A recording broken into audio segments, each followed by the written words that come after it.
Donc voilà, pour éviter de sortir, aller à la boulangerie pour acheter le pain, eh ben on va le faire nous-mêmes à la maison.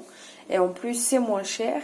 Donc pour faire le pain, vous avez besoin d'un récipient où vous allez faire votre pâte, ainsi que un œuf, de la farine, de la levure boulangère pour faire le pain et du sel.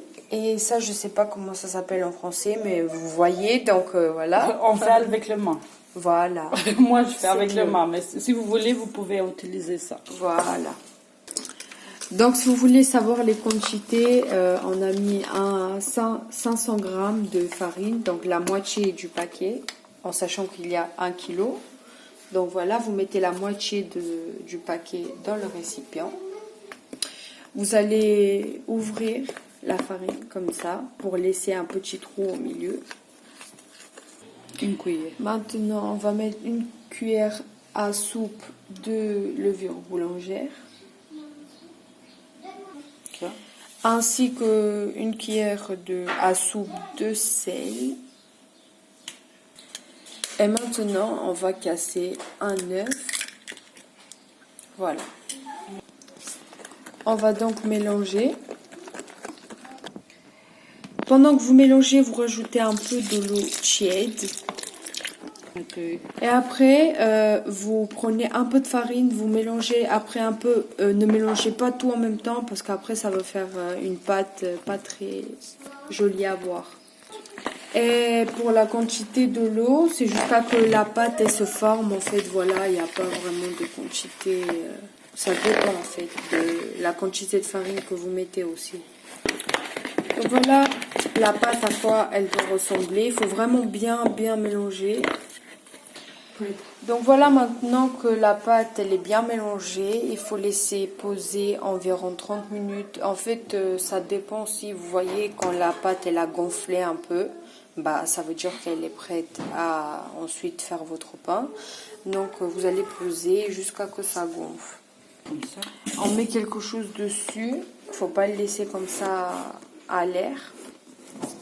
Voilà. Et mettre une serviette par-dessus, parce que ça a besoin de rester dans un environnement assez chaud. Donc voilà, il ne reste plus qu'à attendre. Donc on se retrouve pour vous dans même pas 5 secondes et pour moi dans 30 minutes. Là, après que ça y est, c'est 30 minutes c'est passé. Donc la pâte elle a bien gonflé. Là maintenant, Emiliana elle est en train de huiler le plat pour que ça ne colle pas. Donc voilà, maintenant on a besoin d'un bâton comme ça pour étaler la pâte. Après vous pouvez le faire ou avec le gros comme ça ou avec celui-là. Celui que vous préférez, n'importe, les deux vont bien. Mettez un peu de farine sur votre plan de travail pour que la pâte ne colle pas. Et maintenant la pâte, quand on a laissé revenir, on va le mettre comme ça pour le travailler. Voilà, donc on va préparer la pâte. Voilà comment on fait. Donc la pâte là, elle est prête.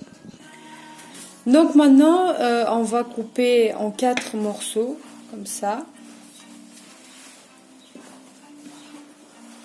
Donc voilà, maintenant elle l'a séparé en 4 pièces. Donc maintenant elle va étaler chacun des pâtes. Pour après, on va vous montrer après de toute façon.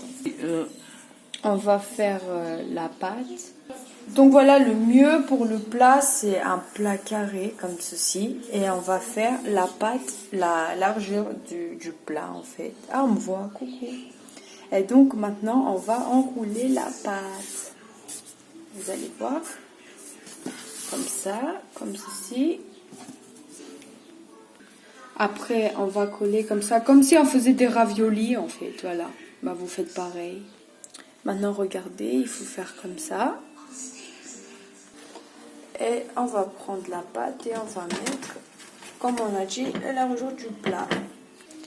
Et vous allez faire ça avec les 3 autres qui restent. Donc voilà maintenant ce qu'il faut faire sur la pâte. Voilà.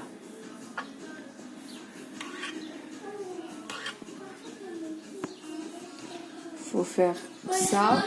Dans toutes les autres aussi, voilà, pour que ça cuise à l'intérieur aussi.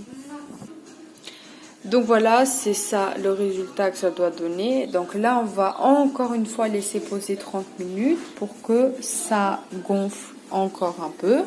Et dessus, il faut mettre une serviette propre que vous utilisez que pour la cuisine, bien sûr. On va pas prendre quelque chose qu'on se lave le visage et après le mettre sur les pains. Non, non, non. Et donc, après, vous allez 10 minutes avant de mettre ça au four, vous allez préchauffer votre four à 200 degrés. Et pour le temps de cuisson, on ne sait pas exactement, on n'a jamais compté, mais c'est juste quand ça commence à être doré, et voilà. Après, chacun ses goûts, si vous voulez moins cuit, plus cuit, la cuisson, c'est à vous de voir.